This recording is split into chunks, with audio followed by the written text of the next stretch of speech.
I have not been disappointed with this series at all. I love the animation. The animation is one of the best animations done by Marvel directly.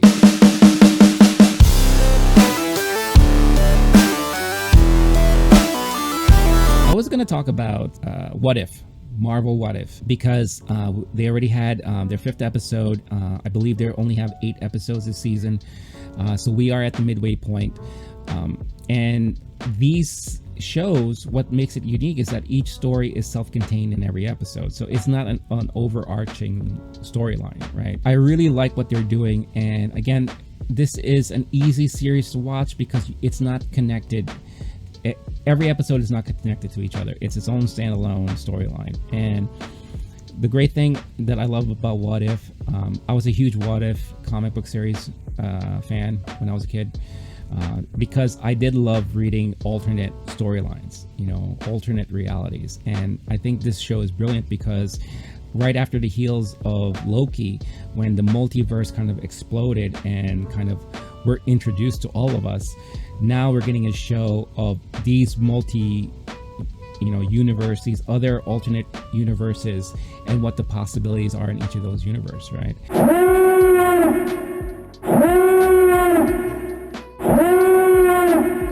The episode 1 talked about, Peggy Carter and what if she became Captain America instead of Steve Rogers, and Steve Rogers became like the Ironmonger or whatever you want to call him. And I thought that was a very cute episode. We heard and they announced that she's going to come back again in another series, What If, probably a season 2 of What If. Or I think it would be awesome to create its own standalone series, animated, for herself. Haley Atwell is a great actress, and I loved hearing her voice in it. But it was an episode that played it safe. It was an episode that it kind of retold Captain America First Avenger, but with the premise of Peggy Carter taking the helm of Captain America. And it played out pretty much almost note for note, right? So it was a safe introduction to kind of ease people into things, And then episode 2 went off into its alternate reality rail, but it was brilliantly done. But episode 2 was great because we got the storyline of Black Panther himself, T'Challa, and what if he joined the Ravagers instead of Peter Quill. And it's interesting to see how if you got a different type of person with a different upbringing and a different type of maturity, how it could play out so differently, but beginning with the same steps as the original premise, right? You have this boy who was raised in royalty, and was always mentored to become royalty and to be a leader, join this ragtag group, and the way he carried himself out, he's very well respected in the universe. Djimon Hounsou's character, instead of saying "Star Who," he was a huge fan. I've heard all about you, and it's an honor to fight you. In fact, I want to join you. Which is really, really great. You had Thanos joining the Ravagers, which was hilarious because he was like a running joke. How they kept teasing him about genocide and how he thinks it's the most efficient way to fix the universe, but they keep poking fun at him because they said, but that's genocide, dude. And it was just a running joke that was so funny. So I loved how they really, really told that type of story. And again, you put a guy with a different upbringing and a different maturity level, you put him in the same role and you get different results. And I'm like, yeah, that is a what if. That is truly a what if. And it was a lot of fun. And then you had episode 3 there, where it tells the stories of what if the Avengers were never formed, because they all got picked off. They all were getting killed and all that. And the person who was doing it was poor old Hank Pym, because of the loss of his wife. he was grieving, and he was blaming Shield.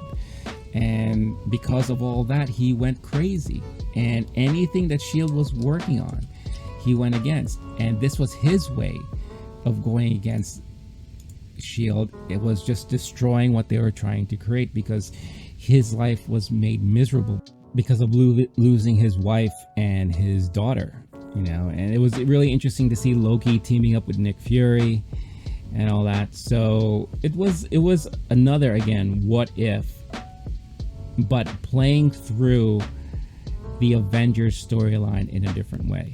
And it was, in my opinion, for the most part, more comical for me personally than anything. Then you got to episode 4, which was the saddest episode to date, and it was Doctor Strange. And what if he never lost his hands, but he lost the love of his life? And that was truly, truly heartbreaking, because it was like a morbid Groundhog Day, where he kept reversing time, trying to constantly save her life, but every scenario she always ended up dying, and he couldn't deal with it, but it was an absolute in time, an event that has to happen in order for events to move forward, in order for him to become the Sorcerer Supreme. But he wasn't having it, and he lost his mind. He did a lot of stuff he wasn't supposed to do. Ultimately, yes, kind of bring her back, but at the expense of the universe that he lived in. And at the end of the day, it never worked out, and he destroyed the universe as a whole. And this is one of the first times that you had the Watcher interacting with the main character of the events happening in that episode. And Doctor Strange was well aware of his presence too.